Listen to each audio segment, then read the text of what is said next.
This is marching and balance with core activation and some intentional breathing. So for doing this drill, typically we've already worked on finding the deep core muscles and maybe on some breathing strategies. So we have some videos on those if not, but we're gonna incorporate that into a marching and a balance movement.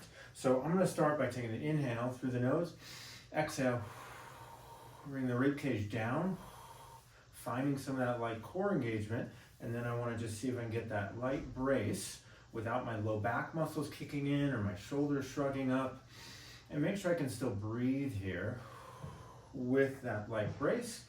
Try to expand maybe through a bit of the diaphragm and the rib cage. From there, I'm just gonna maintain this and try and maintain nasal breathing as I slowly just march from side to side. It can be sometimes helpful to just palpate around where those muscles might be. Trying to keep toes facing straight ahead, lifting to this high knee position. For some reason it's uncomfortable or too wobbly to lift the knee very high, just lift it less high.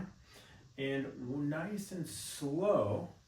And then as we go, we're gonna extend the amount of time that we're on one leg, trying to maintain core activation, not holding the breath. And if we can think of one more thing, I wanna maybe squeeze the glute on the standing leg and gently press my toes into the ground.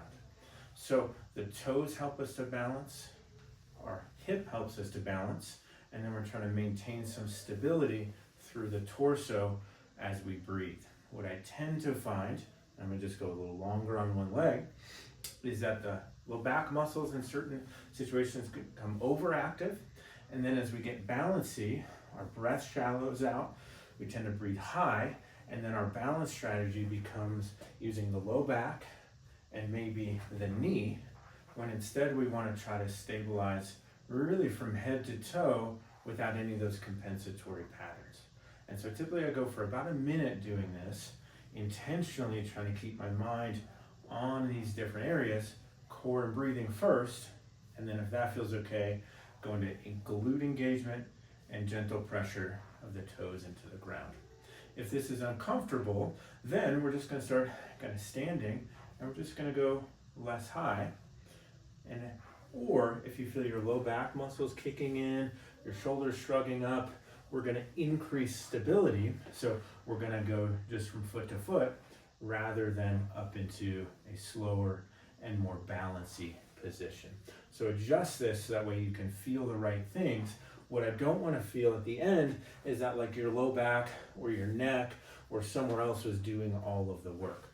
You're not going to feel a crazy muscle burn really anywhere on this one. We're really going for awareness, control, and stability through some parts of the body that are often a bit underused. So give it a shot, don't force it. 45 seconds to a minute and just see if you can feel those things.